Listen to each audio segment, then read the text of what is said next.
जय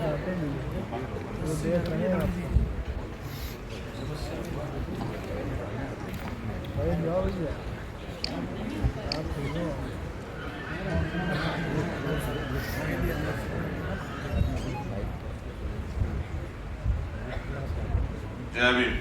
जय भीम।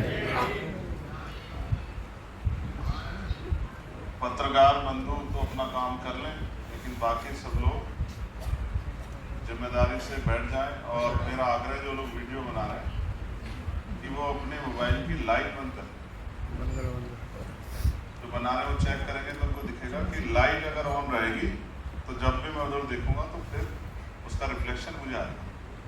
तो ऐसे जो साथियों को अपनी लाइट जो है जो वीडियो बना रहे हैं बंद करें। प्यारे अधिवक्ता साथियों, आज राष्ट्रीय अधिवक्ता सम्मेलन में आपका बहुत बहुत स्वागत है। इस सम्मेलन को आयोजित करने वाली हमारी Azad Samaj party legal cell की कमेटी का, हमारे नेशनल चेयरमैन आर्या जी का, हमारे यूपी के प्रदेश के जो संयोजक हैं भाई रजनीश जी का, जो प्रदेश के प्रभारी हैं स्वराज सिंह जी का, और हर एक उस अधिवक्ता साथी का जिसने यहाँ समय दिया या जिसने इस कार्यक्रम में तन मन धन से योगदान दिया। मैं सबका बहुत बहुत धन्यवाद करता हूँ। इस मंच पर उपस्थित बहुत सारे अधिवक्ता साथी जो बहुत महत्वपूर्ण तरीके से अपने अपने कार्यों को अंजाम दे रहे हैं। हमारे नव निर्वाचित सेक्रेटरी साहब भाई घनश्याम नागर जी, भाई अनिल जी, आज की इस सभा में विशिष्ट अतिथि के रूप में यहाँ हमें आशीर्वाद देने आए पूर्व न्यायमूर्ति, जिनका जीवन संघर्ष जो है, अभी मेरी चर्चा उनसे हुई है, मैं उनसे एक आग्रह भी करूंगा कि वो अपने जीवन संघर्ष को लोगों के बीच में लाएं। मैंने उनसे आग्रह किया कि वो एक किताब जरूर लिखें जिस किताब के जरिए हम उनके जीवन संघर्ष को जान पाए। और मैं नहीं, मेरे जैसे लाखों करोड़ों नौजवान होंगे जो जानना चाहता है कि यहाँ से गांव से किसान के बेटे का सफर जो इलाहाबाद तक का था वो किस तरह का सफर था, उसमें कितनी कठिनाई आई, हर कोई इसको जानना भी चाहेगा, पढ़ना भी चाहेगा। तो मैं आपका यहाँ आने पर और जो मैंने आपसे आग्रह किया, अगर आप उसको अपने मन में प्रयास करेंगे तो मुझे बहुत खुशी होगी। प्यारे साथियों, सहारनपुर में, क्योंकि मैं सहारनपुर में जन्मा और जो हमारे मुकदमे हैं वहाँ के, उनमें हमारी मदद कर रहे चौधरी साहब, और वहाँ इलाहाबाद में उन मुकदमों में हमारी मदद कर रहे उनके बेटे, दूसरे हमारे चौधरी दिलनवाज चौधरी साहब का मैं इनका बहुत बहुत धन्यवाद करता हूँ। और जो हमारी गाजियाबाद की लीगल सेल की टीम है जो मुझसे पहले पहुँच के सारी समस्याओं का समाधान करवाने में मदद कर रहा थी, मैं उसका भी बहुत बहुत, पूरी टीम का बहुत बहुत धन्यवाद करता हूँ। भाई बादशाह खान जी और हमारे रिटायर्ड सीओ कल्याण सिंह जी, मैं आपका भी आभार प्रकट करता हूँ। दिल्ली की टीम का, उनका भी आभार प्रकट करता हूँ। अपनी बात को शुरू करने से पहले सभी संतों, गुरुओं और महान पुरुषों को नमन करता हूँ। और आज इन दो महान पुरुषों में एक वीरांगना रही है माँ अहिल्याबाई होलकर, उनका स्मृति दिवस है। उनको भी आज मैं जो है, स्मृति दिवस है, जयंती है उनकी जयंती पर मैं आज उनको भी नमन करता हूँ। और संत राम ये प्रजापति जी, जिनके योगदान को अगर मैं थोड़ा सा प्रकाश डालूं तो आपको समझ आएगा। उनकी आज स्मृति दिवस है, उनको भी मैं इस मंच से नमन करता हूँ। संत राम प्रजापति जी वो शख्स थे जिन्होंने जाति पाति तोड़क मंडल में बाबा साहब अम्बेडकर को मुख्य अतिथि के रूप में बुलाया था। हालांकि वो विरोध के कारण बाबा साहब वहां नहीं जा सके, तो बाबा साहब जो भाषण अपना देना चाहते थे उसको बाबा साहब ने वहां तो नहीं दे पाए, तो एक किताब के रूप में संकलित किया। उस किताब का नाम है एनिहिलेशन ऑफ कास्ट, जाति का विनाश। वो किताब आपके, मेरे और मेरे आपके जैसे करोड़ों लोगों के लिए परिवर्तन का एक बहुत बड़ा शानदार विचार है, उसको भी हमें पढ़ना चाहिए। मैं भगवान बुद्ध से लेके और माननीय काशीराम साहब तक जितने भी हमारी अजीब शख्सियतें रही, जिनकी वजह से कहीं ना कहीं हमारे जीवन में हमें कुछ प्रेरणा मिली है, मैं उन सभी को आज नमन करता हूँ। डॉक्टर बाबा साहब अम्बेडकर को नमन करता हूँ। और जब मैं भारत के इतिहास को भी देखता हूँ तो मुझे लगता है कि जिस भी कामयाब व्यक्तित्व का, महापुरुष का योगदान चाहे आज़ादी में हो या सामाजिक परिवर्तन में हो, मैक्सिमम वो वकील रहे हैं। ये भी एक बहुत शानदार बात जो है हिस्टोरिकल हमारे सामने।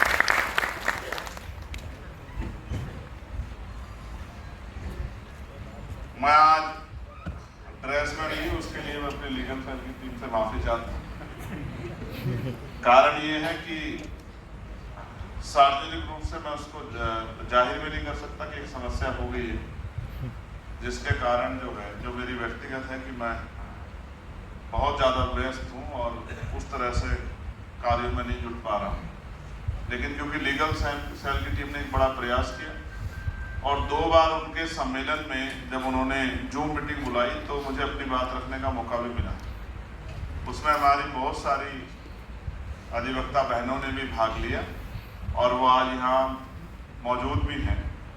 और एक हमारी अधिवक्ता बहन जो सोनभद्र से चल के आई। सोनभद्रा मतलब आप समझिए ये है झारखंड का बॉर्डर। हाँ, सोनभद्रा झारखंड को टच करता है। आसमा उनका नाम है। मैं ऐसी वीरांगना अपनी बहन को बहुत बहुत साधुवाद, आभार प्रकट करता हूँ।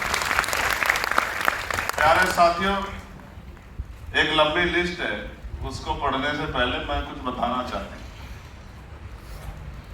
ये साल था 2022 का। 10 मार्च को रिजल्ट आया था उत्तर प्रदेश के चुनाव, उत्तराखंड के, पंजाब के चुनाव। और क्योंकि हमने उत्तराखंड और उत्तर प्रदेश में बहुत मेहनत की थी तो हमें लग रहा था कि रिजल्ट हमारे फेवर में आएगा, इसलिए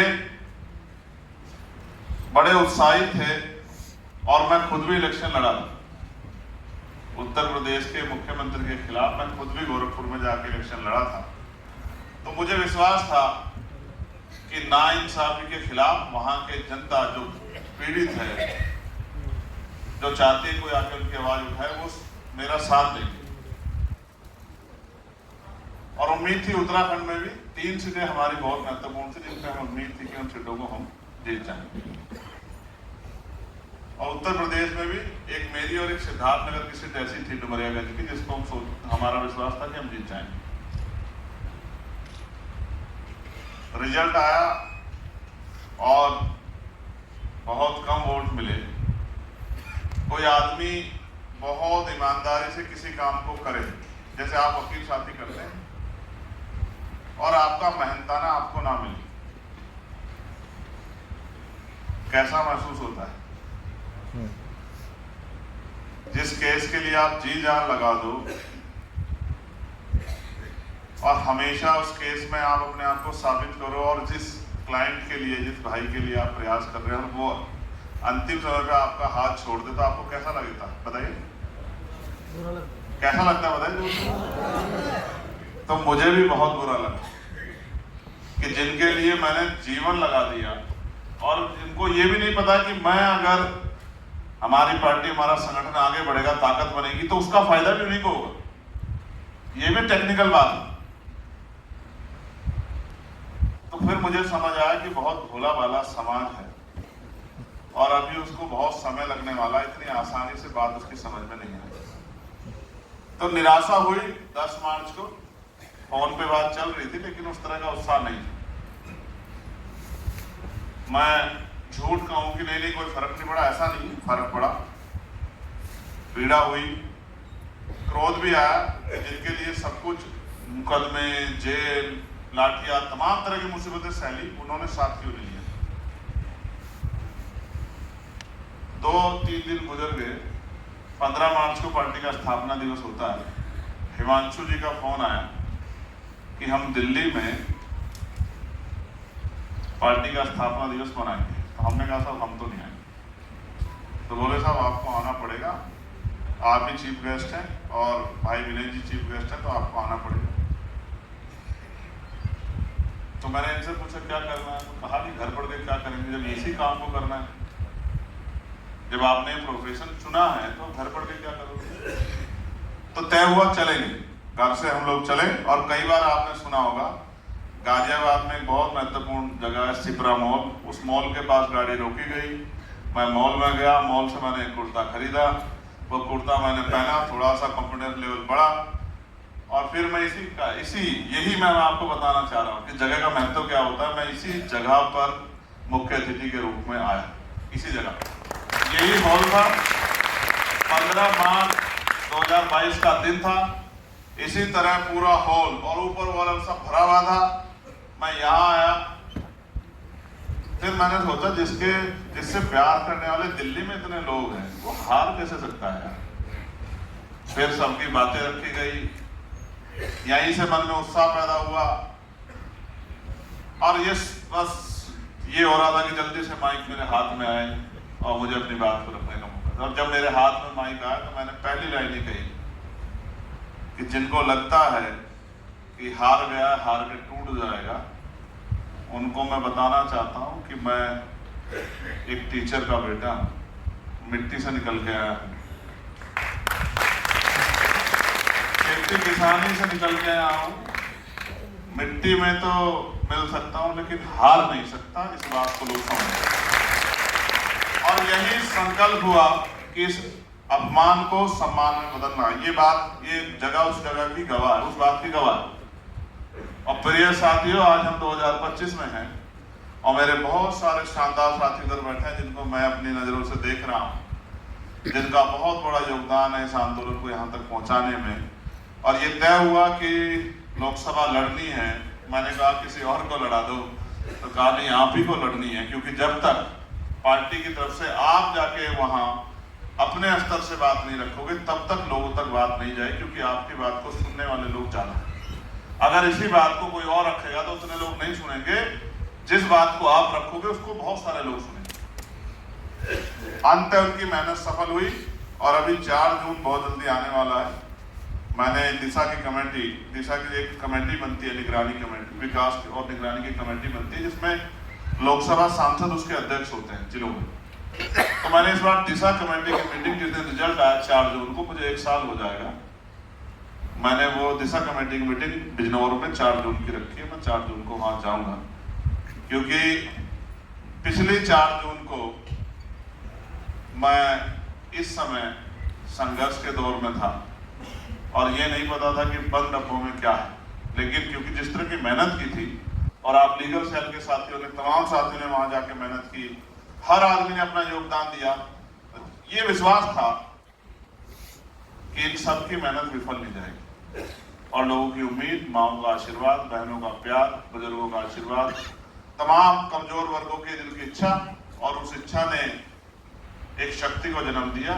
और उत्तर प्रदेश से चंद्रशेखर आजाद समाज पार्टी के कार्यकर्ता, भीम आर्मी का, वो मेंबर ऑफ पार्लियामेंट बनके दिल्ली।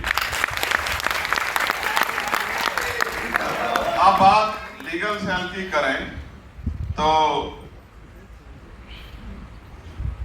आदरणीय भाई विनय सिंह जी, जो हमारे नेता हैं और बहुत ईमानदारी से तमाम तरह की परेशानियों का सामना करते हुए इस आंदोलन को चला रहे हैं।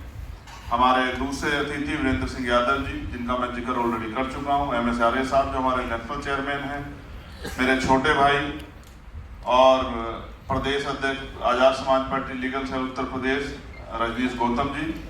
और मैं बहुत जिम्मेदार से कह सकता हूँ कि रजनीश भाई जैसे साथी इतिहास में बहुत कम बार पैदा होते हैं।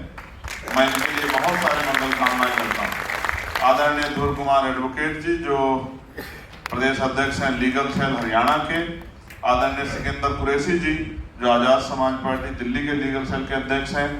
आदरणीय नदीम कुरैशी जी, जो प्रदेश प्रभारी हैं लीगल सेल दिल्ली के। आदरणीय ML सुमन जी, जो प्रदेश प्रभारी हैं लीगल सेल दिल्ली के। चंद्रगुप्त मौर्य जी, अश्वनी बागरी जी, जो प्रदेश उपाध्यक्ष हैं।